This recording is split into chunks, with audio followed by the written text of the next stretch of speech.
안녕하십니까. 자, 책임 근제보험 문제풀이 시작하도록 하겠습니다.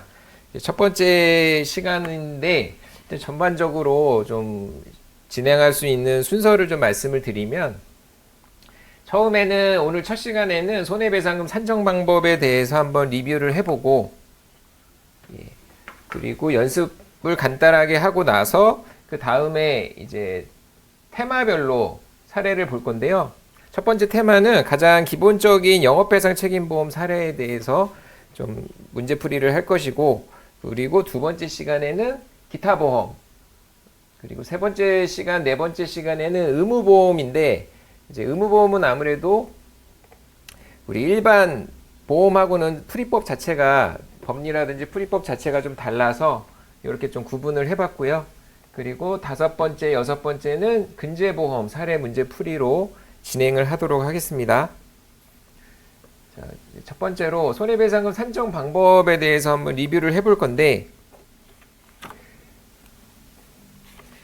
사례 문제를 보다 보면 이제 작년도 출제 기출 문제도 그렇고 단순한 노동능력 상실률이 주어지진 않아요. 그래서 대부분 두 가지 이상의 복합장애를 구하라 문제 안에서 그런 케이스들이, 문제들이 많아요. 그래서 기본적으로는 복합장애가 문제로 나온다라고 생각들을 하시면 되고, 장애가 여러 가지, 뭐 팔에도 있고 다리에도 있고 허리에도 있을 때 단순히 합산하는 것이 아니고 한 두 가지 장애율 중에서 A 장애율과 B 장애율을 100-A를 한 거에 B 장애율을 하고 나서 거기에 A를 더한다. 그래서 예를 들어서 팔 30%, 다리 110%의 장애가 있다면 두 개 더해서 40이 아니고, 이게 아니고 30을 하나를 뭐 10이 돼도 상관없고 30이 돼도 A, B 중에 어떤 거 하나를 기준으로 잡고, 그리고 나머지는 이미 100%의 노동력 상실률 안에서 30%가 차감이 됐다. 전체가 70%라고 보는 거예요. 70%의 10% 장애가 남았다. 그러면 이게 7%가 되겠죠. 그래서 이거를 합산을 하고 이게 병합해서 병합 장애가 된다.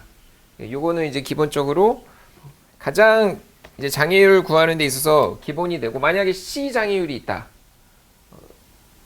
여기는 지금 팔, 다리가 있는데 허리 뭐 10%의 C 장애가 있다. 이게 C라고 할게요. 그러면 A하고 B하고 해서 나온 거에 다시 구해주면 돼.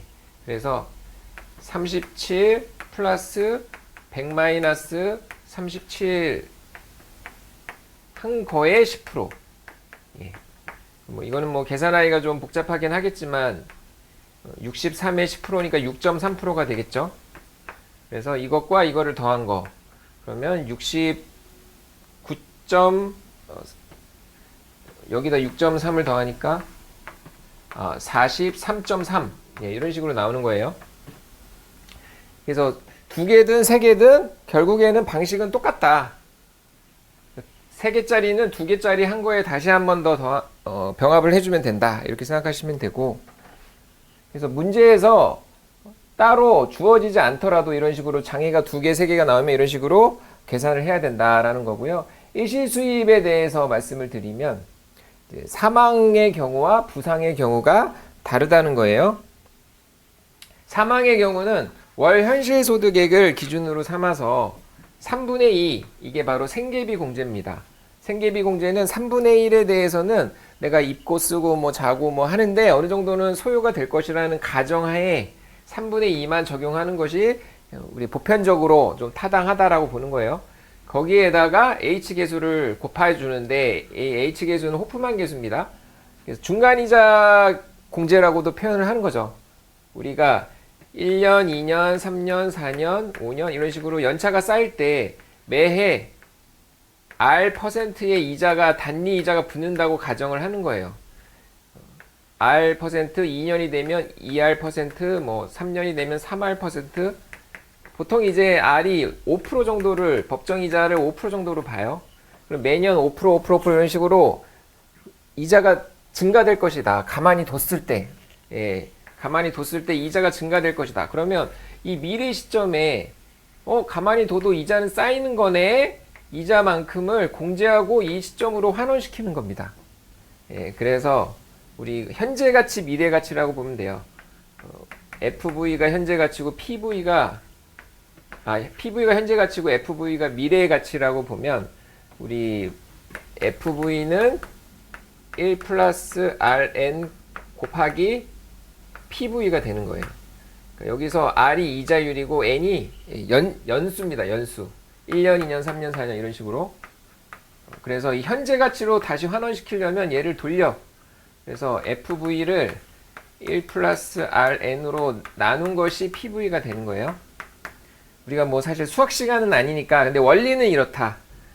이게 이제 원리가 이게 나중에 뭐 퇴직금 계산할 때도 이 원리가 똑같이 적용이 되는 건데, 그래서 이 H 계수는 문제에서 주어진다. 이걸 구할 필요가 전혀 없어요. 그냥 원리는 이렇다는 거는 이해는 하시고, 문제에서 어차피 주어져. H 계수는.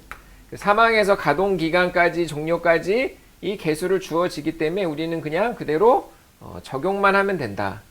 실무에서도 마찬가지예요. 이미 계수표라는 게 다 이렇게 나와 있어요. 시중에 허프만 계수표 검색을 해보시면 다 나와 있습니다. 그래서 그걸 그대로 그냥 적용만 하면 돼. 그래서 H 계수만큼 곱한다. 우리가 10년이라는 시간이 우리가 일반적으로 H 계수를 적용했을 때는 뭐 8, 9 이런 식으로 된다. 이렇게 이해를 하시면 되는 거예요. 줄어든다는 거죠. 줄어든다. 거기에다가 1- 피해자 과실만큼의 과실상계가 들어가고요. 그리고 부상의 경우는 입원과 통원 그리고 치료 종결 여기까지를 치료 기간으로 봅니다. 여기까지가 치료 기간으로 보고 치료 종결 치료가 끝났어. 그리고 나서 가동 기간까지. 그런데 여기서 만약에 가동 기간 안에 정년이 주어지면 여기 안에 이제 정년이 주어지는 경우가 있거든요. 그거는 조금 더 세분화 시켜야 된다. 왜냐면 정년까지는 받던 월급을 받고 정년이 내가 한 달에 500을 벌어 회사에서 정년이 끝났어. 나 이제 회사에서 나와야 돼. 그러면 500을 못 버는 거예요. 그때부터는 평균 임금이 되는 거야. 그래서 문제에서 정년을 주어지면 한 번 더 단계를 나눠야 돼. 세분화 시켜야 돼요. 그런데 우리가 현실에서와 문제하고는 또 다른 점이 있어요. 현실에서는 입원하고 나서 퇴원하고 통원을 다니는 기간이 있어요. 대부분 99.99% 입원 끝나고 나서 통원을 안 하고 나 입원만 하면 돼 하는 경우는 사실 별로 없어요. 현실에서 그렇잖아요. 나 입원 끝나고 나서 다 낫네 그러고 나오는 사람은 사실 별로 없어. 그런데 문제에서는 이거를 안 줘요. 계산의 편의를 위해서 문제에서는 그냥 입원 기간만 줘. 입원하고 나면 이제 끝이야. 입원 끝, 치료 끝. 그래서 현실과 문제는 다르다. 그래서 문제에서는 통원기간 아예 주어지지가 않아. 문제에서. 한데 어쨌든 현실적으로 봤을 때는 입원 기간과 통원 기간에 대해서는 같이 고려를 해줘야 되는 게 맞아요. 월 현실 소득액 곱하기 입원 기간은 100%입니다. 이거 여기서의 100%라는 거는 노동능력 상실률을 의미해요. 노동능력 상실률이 100% 상실이 된다. 입원 기간 동안에는. 그리고 그 기간을 H계수로 둬요. 그런데 여기서 H계수는 월계수입니다. 이 호프만 계수가 월계수가 있고 연계수가 있어요. 여기서의 호프만 계수는 월. 그래서 몇 달 입원했냐, 뭐 3달 입원했냐, 뭐 그러면 여기에 3에 해당하는 호프만 계수가 있겠죠. 뭐 2.9 뭐 어쩌고 있을 거예요. 그걸 곱해. 그리고 나서 과실상계를 합니다. 원칙적으로 얘기하면 통원기간에 대해서도 해줘야 되는 게 맞아. 그래서 이번 통원기간 동안에 이 사람이 입원을 이만큼 하고 그 다음에 통원을 요만큼 했어. 그럼 이거를 치료기간으로 보고 이 다음부터 치료 종료 후라고 봐야 되는데, 그랬을 때 이 통원기간은 이 입원에서 통원기간 요만큼의 H계수에서 입원기간만큼을 빼줘야 요만큼의 통원기간의 H계수가 나옵니다. 그래서 이렇게 해주는 게 맞아, 사실은. 하지만 제가 뭐라고 그랬어요? 문제에서는 이거 주어지지가 않아요. 그냥 이거 고려 안 하셔도 돼, 문제에서는. 그리고 치료 종결 후의 가동기간에 대해서는 치료가 끝났어. 그리고 나서 가동기간이 현재 65세까지죠. 법원 판례상. 65세가 되는 기간 동안까지는 일을 해서 소득을 벌 수 있는 사람이야. 그래서 여기서부터 여기까지의 호프만 계수 2라고 할게요. 그리고 여기서부터 여기까지 호프만 계수 H1. 그럼 H2에서 H1을 빼야 요만큼의 호프만 계수가 나온다. 예, 요만큼의 호프만 계수가 나온다. 그러니까 개수에서 개수를 빼는 거예요. 예, 그래서 H2 요만큼의 기간에서 H1을 뺀 게 요만큼의 호프만 계수다. 491로부터 항상 기준은 491입니다. 법원에서 쓰는 방식을 우리가 그대로 갖다 쓰는 거예요. 법원에서 쓰는 방식의 기준은 항상 491을 기준으로 해요. 491로부터 여기, 491로부터 이만큼, 491로부터 이렇게 이런 식으로 계산하는 겁니다. 그런데 여기서 이제 문제에서 단순히 그냥 가동기간까지 주어지면 편한데 문제에서 여기 정년을 하나 또 나눴어. 그럼 정년까지를 또 한 번 더 구해줘야 된다는 거죠. 예. 정년까지 한 번 구하고 정년에서부터 언제까지 가동기간까지를 한 번 더 구해. 이 기간을 두 가지로 세분화 시켜줘야 돼요. 문제가 만약에 그렇게 나온다면. 근데 원리는 똑같아요. 예. 전체에서 직전 거 빼. 그 다음에 전체에서 직전 거 빼. 그거는 나중에 사례에서 한번 보고. 그리고 요 기대여명이 단축이 됐어요. 근데 기대여명은 우리가 보통 성인이면 보통 한 남자의 경우에 요즘에는 한 78세 평균? 그 정도를 산다고 봐요. 평균 통계. 그런데 만약에 중증 환자들은 기대할 수 있는 여명 자체가 확 주는 경우가 많아요. 그냥 내가 그냥 그냥 침대에만 계속 있어. 입만 뻐긋뻐긋해. 그러면 보통 기대 여명이 확 줄어요. 그래서 이 사람의 기대 여명이 만약에 한 58세로 줄었다. 이 사람은 58세 정도면 사망할 것으로 예상이 됩니다. 그러면 사실 이게 무의미해지잖아. 앞으로 다 땡겨져야 되는 거잖아요. 예. 그래서 요거는 이제 노동능력 상실률 곱하고 여명 단축 전까지의 H 개수 거기에다가 그 뒤로는 뭘로 보는 거예요? 사망으로 보는 거예요. 사망으로. 예.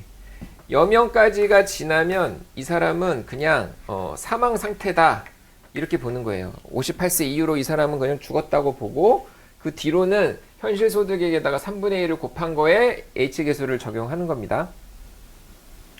예. 65세 여명 단축부터 65세는 이 사람은 산송장으로 취급하는 거예요. 요거는 근데 사실 문제에서 잘 다루지 않아.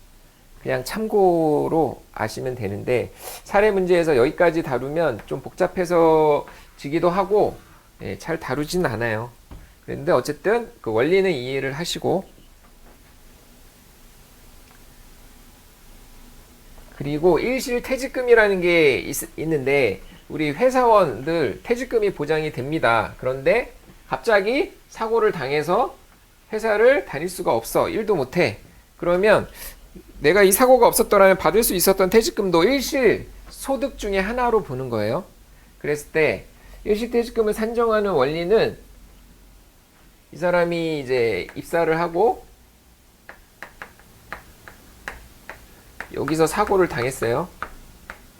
그러면 정년까지의 기간은 원래는 사고가 없었더라면 보장을 해줘야 되는 기간인데 이 항상 기준일은 사고일이라고 말씀을 드렸죠. 이 기준일을 보고 판단을 하는 거야.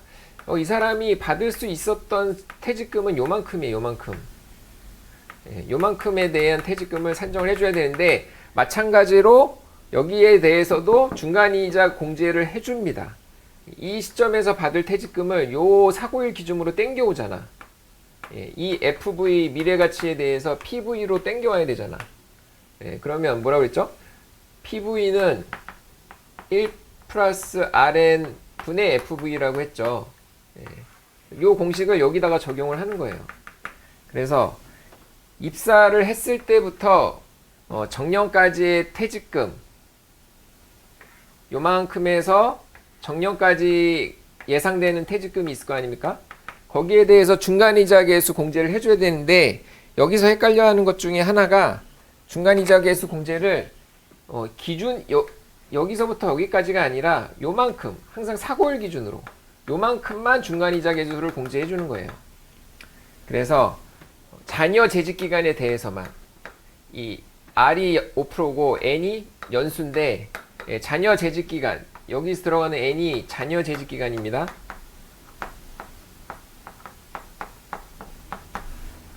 요만큼만 중간이자 계수 공제를 해준다. 그리고 나서 그럼 지나온 건 어떡하냐? 예, 지나온 거에 대해서는 그냥 그대로 중간이자 계수 공제하지 않고 그냥 빼주면 돼. 예, 이미 지나왔잖아. 예, 내가 일한 지 5년 됐어요. 그럼 5년 동안에 퇴직금이 쌓여 있을 거 아닙니까? 요즘에는 우리 퇴직연금 제도를 운영하기 때문에 예, 그래서 뭐 회사원들 보통 뭐 퇴직연금 이렇게 운영을 하다 보면 이미 쌓여 있어. 그거를 중간이자에서 공제할 필요가 없지. 그래서 그것만큼은 그대로 빼주고 예, 요 전체에 대해서 요만큼만 중간이자 계수를 공제한다. 그래서 원리를 그렇게 이해를 하셔야 돼요. 그리고 입사해서 정년까지의 퇴직금은 월 평균 임금 곱하기 총 재직 가능 연수. 그러니까 요 사고 시점에서 봤을 때 입사를 했을 때 그리고 정년까지 보장된 퇴직금은 얼마냐? 예, 월급에다가 총 재직 연수의 연수. 퇴직금의 원리가 1년이 쌓이면 한 달 평균 임금을 적립을 시킨다고 보시면 돼요. 10년을 일했어. 근데 내가 월급이 100만 원이야. 그럼 100만 원 곱하기 10 하면 돼요. 그리고 기근속 퇴직금은 월 평균 임금의 기근속 연수. 요만큼. 항상 기준은 사고일입니다. 예. 그랬을 때 전체 퇴직금에서 그동안 받았던 5년 됐어. 내가 일한 지. 그러면 한 달 100만 원을 5년 500이죠. 500. 그럼 여기는 1000이고. 그럼 1000에서 500 빼서 500 주면 되는 거 아닙니까? 예, 그게 아니라는 거죠. 이 현재 시점을 기준으로 다시 중간이자 계수를 공제를 하고 줘야 된다는 거예요. 그래서 그냥 단순히 빼서 주는 게 아니라 요만큼에 대한 중간이자 계수 공제 1 플러스 RN을 나눠줘라 이거지.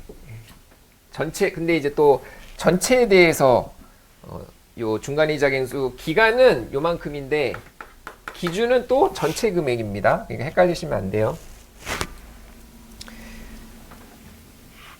그래서 이 방식대로 공식대로 적용을 하면 되고 퇴직금을 묻는 사례 문제는 간간이 나와요. 간간이. 조금 난이도를 높이고 싶으면 출제자가 이런 것들을 하나 껴넣기는 합니다. 위자료인데 위자료에 대해서는 사실 우리가 딱 공식이 없어요. 원래는 법원 판례들을 보면 다 판사 재량입니다. 판사가 뭐 사고 경위라든지 여러 가지 사정들을 참작해서 판사가 그냥 임의로 정해. 하지만 우리는 실무에서는 그럴 수가 없잖아요. 우리가 판사가 아니니까.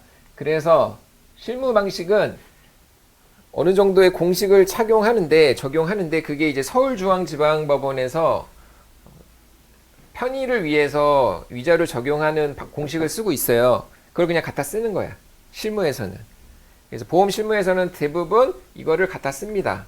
하지만 법원 판례로 가면 법원 방식으로 가면 이거를 쓰지 않는 경우가 더 많아요. 서울중앙지방법원 외에 나머지 법원들은 그냥 판사 재량입니다. 하지만 어쨌든 우리는 이거를 준용하고 있다. 사망위자료는 1억 원 곱하기 1 마이너스 과실상계를 할 때 그냥 만약에 피해자의 과실이 70%다. 그러면 70%를 그대로 빼고 이제 뭐 30%만 주는 게 아니고 피해자 과실을 좀 줄여줘. 10분의 6으로 줄여줘. 그래서 10분의 6을 곱하는 겁니다. 그러면 후유장애에 대해서는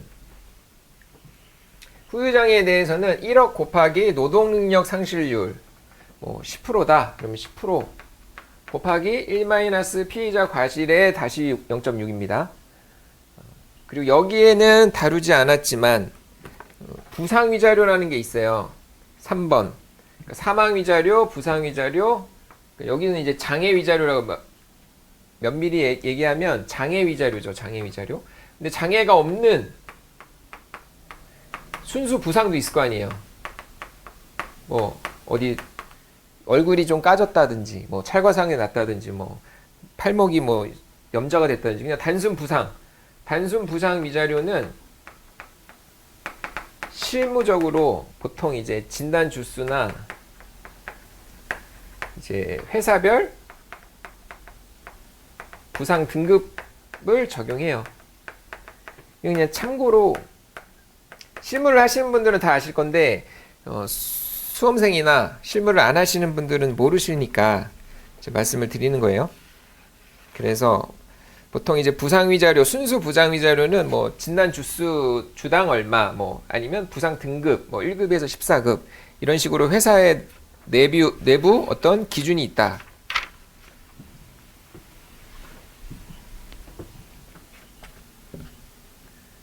그리고 이제 한번 연습을 한번 해보겠습니다.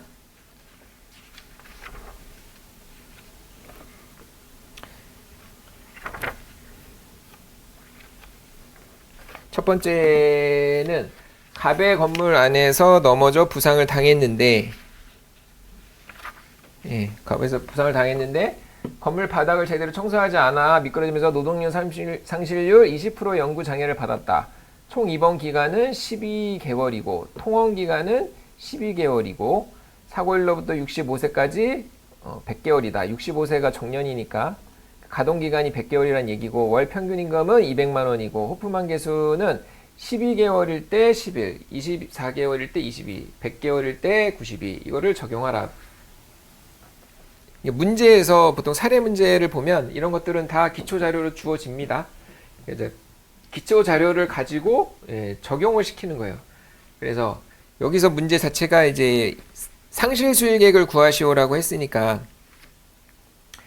기간을 나누는데 저는 통원 기간을 넣었지만 일부러 넣었지만 우리 기출 문제를 보면 통원 기간이 없다고 제가 말씀드렸죠. 그래도 어쨌든 뭐 출제자가 뭐 이번에는 통원 기간을 넣을 수도 있는 거니까 뭐 예전에 안 넣었다고 그래서 앞으로도 넣지 말라는 법은 없잖아요.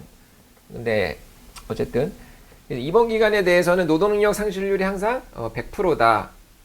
그래서 평균 임금 곱하기 100% 그리고 총 입원 기간이 12개월이지만 우리가 호프만 개수를 적용한다는 거예요. 어떤 사람들은 왜 지나온 건데 지나온 거를 왜 호프만 개수를 적용해서 산정해서 줍니까? 왜냐면 이제 합의 시점은 또 입원이 이미 끝난 그 뒤의 시점일 거 아닙니까? 입원을 12개월 했어도 보통 합의는 보통 뭐 이쯤에 보니까 지나온 건데 중간이자 개수를 빼고 주나요? 예, 그렇게 우리가 법원 방식은 그렇게 해요. 법원 방식은. 근데 실무에서는 또 그렇게 안 해. 실무 방식은 중간이자 개수를 공제 안 하고 날로 일자로 계산을 하는데 우리가 지금 실무할 건 아니고 문제 풀 거잖아요. 그러니까 문제에서는 이번에 대해서도 중간이자 개수를 공제한다. 법원 방식을 그대로 쓴다. 이렇게 이해하시면 돼요. 그래서 11개월의 호프만 개수를 곱해. 그 통원 기간에 대해서는 200만 원 곱하기 이때부터는 노동력 상실률이니까 20%의 노동력 상실률이 있다. 그리고 개수는 개수에서 개수를 빼야 돼요. 2번 통원 가동 이게 이제 이만큼이 H1 요만큼이 H2 요만큼이 H3 그래서 항상 해당 기간의 H 개수를 구할 때는 요만큼을 구하고 싶어요. 2번 이유를 구하고 싶어. 그러면 개수에서 개수를 빼는 거예요. H2에서 H1을 빼는 거야. 그 다음에 여기 요만큼을 구하고 싶어. 개수에서 개수를 빼는 거야. H1에서 직전 개수 H2를 빼는 거예요. 네. 그래서 H2에서 H3를 빼야지. H3를 빼는 거예요. 직전에서 기준점을 봤을 때 바로 직전 개수를 빼면 돼. 그래서 22에서 24개월이니까 여기가 통원이 그 다음에 여기는 12개월이니까 H개수에서 H개수 22에서 11을 빼. 예, 그러면 11이 나오겠죠. 예, 그러면 20% 곱한 거에다가 11을 곱하면 440만 원이다. 그 후유장애에 대한 상실수익 이제는 통원이 끝났어. 여기서부터 여기까지가 해당이 되는 거예요. 200만원 곱하기 20%에다가 개수에서 개수를 빼야 돼. 예. 전체 H1 개수 이제 100개월이죠. 100개월. 100개월에 해당하는 개수가 92라고 그랬어요. 92에서 22를 빼. 92에서 22를 빼. 직전 개수를 빼는 거예요. 그랬으면 이게 70이죠. 70에다가 40에다가 7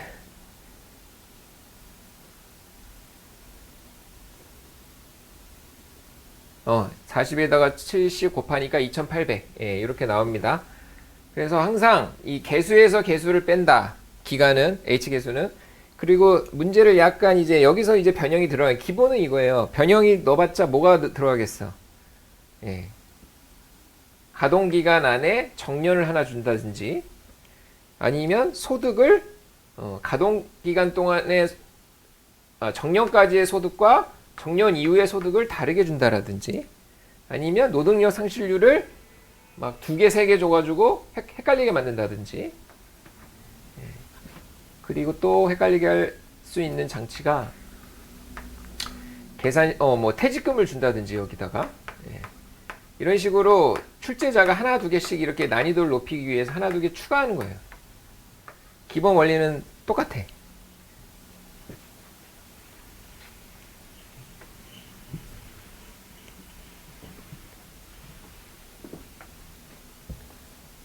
그리고 두 번째, A는 다음과 같은 사고를 당했다. 상실 수익액을 구하시오. 사고 내용, 사우나 입구에서 물개에 미끄러져 넘어졌고 본인의 과실이 50%가 있다. 그리고 생년월일, 사고월일, 취업규칙상 정년, 정년 60세로 둔 거예요. 노동력 상실률 30%, 현재 소득금액 300만원, 그리고 일용근로자임금, 평균임금 200만원, 호프만개수 480, 540을 각각 이렇게 가정한다. 414개월 한도 무시하고 풀라는 의미는 우리가 과잉배상 414개월이 넘게 되면 과잉배상의 문제로 인해서 그 이상은 고려하지 않아요. 근데 여기서 문제에서는 그 무시하라고 했으니까 그냥 이거 그대로 적용하면 돼요. 그래서 보면 보통 이제 그래서 과잉배상의 문제 때문에 240으로 맥스를 정해놨어. 우리 H계수의 맥스예요. H계수의 맥스 최대치. 이 이상 되는 거는 그냥 다 과잉배상으로 보는 거야. 그래서 그냥 240으로 한도를 정해놨어요. 그냥 그건 알고 계시고 그리고 한번 보면 2000년 1월 1일에다가 60세를 더하면 2060년에 이 사람은 정년이 되는 겁니다. 그러니까 2000년인 사람이잖아. 그리고 사고일은 2020년이고 정년은 2060년이 되겠죠. 2000년생이니까.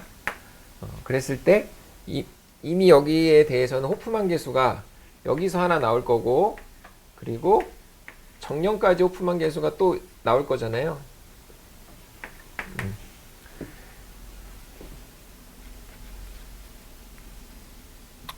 그래서 사고일로부터 실제 정년까지의 상실 수익액을 구하고 그리고 정년부터 65세까지가 이제 가동기간으로 봐야 되니까 2065년이 되는 해가 65세가 되겠죠.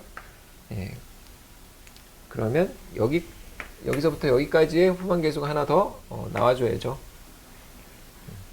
그래서 사고일로부터 정년까지에 대해서는 실제 받던 임금이니까 300만 원을 그대로 적용하고 노동력 상실률은 주어졌죠. 30%.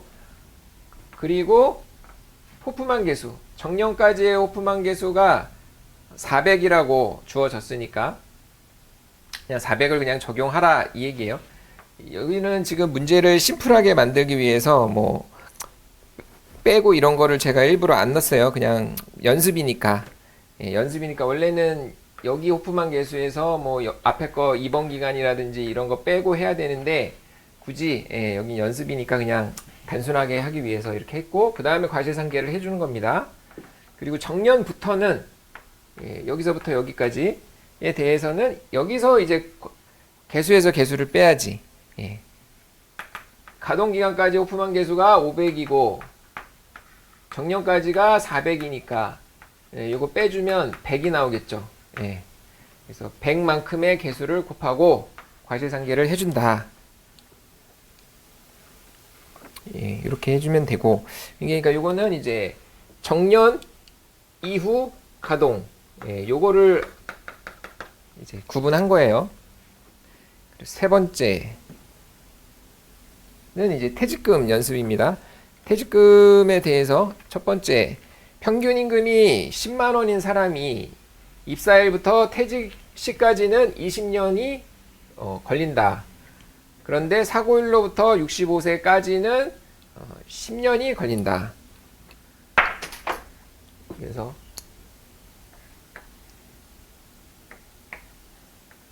입사를 하고 사고를 당했어요. 그 다음에 퇴사 65세까지 정년이 보장이 된 이제 65세까지인데 요 기간이 있죠. 요게 이제 20년이 걸리고, 그리고 사고일로부터 65세까지는 10년이 걸린다. 사고일로부터 여기까지는 10년이 걸린다.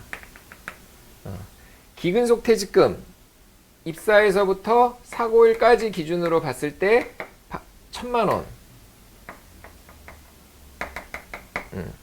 월 소득은 평균 임금 곱하기 30일로 해라. 평균 임금 곱하기 30일은 300만 원이 되겠죠. 예, 그래서 300만 원의 소득을 갖고 있는데, 이제 여기서 구하고자 하는 거는 요만큼이잖아요. 요만큼. 예, 요만큼의 일실퇴직금이라고 표현하는 거예요. 일실, 사고로 인해서 상실된, 날아가 버린 나의 퇴직금. 그래서 요만큼의 퇴직금을 구하려면 기준이 항상 전체에서 현재 시점을 빼주는 겁니다. 예, 전체에 대한 입사일로부터 퇴사시까지 받을 수 있었던 정상퇴직금 얼마예요? 300만 원을 20년 동안 일하면 6천만 원이 되겠지. 예, 원래 정상퇴직금은 6천이 돼야 된다. 거기에다가 이거를 기근속 퇴직금 1천만 원을 빼주는 게 맞는데 그냥 하면 안 된다고 그랬죠. 예, 이거에 대한 현가, 이거 현가라고 그래요. 중간 이자 계수를 공제하는 거를 우리가 현가 라고 해요. 중간 이자를 공제한 금액을 현재 가치로 돌리는 거, 그게 이제 현재 가치, 현가라고 표현합니다. 예, 현재 가치에 대해서는 중간 이자 계수를 전체에 대해서 적용하지 않고 요 기간만큼 한다고 그랬죠. 예. 그래서 1 플러스 Rn인데 R 곱하기 N 분의 1을 해줘야 되는데 이 R은 5%고 N은 여기서부터 여기 10년이라고 그랬죠. 10년. 예, 앞으로 일할 수 있는 거. 사고일로부터 65세까지 10년 더 일할 수 있잖아. 그러니까 10년이 들어가야지. 1 플러스 5% 곱하기 10년. 1 플러스 5% 곱하기 10년 분의 6천만 원인 거예요. 각자 한번 계산해 보시고, 계산해 보시면 4천이 나옵니다. 그래서 기근속 퇴직금은 일실퇴직금은 4천에 대해서 이미 받은 1,000만 원을 빼라. 그래서 3천이 되는 겁니다. 자, 우리 여기까지 해서 우리가 이제 기본적인 풀이라든지 연습을 좀 해봤습니다. 예, 다음 시간부터는 이제 구체적으로 한번 사례 풀이로 들어가도록 하겠습니다. 감사합니다.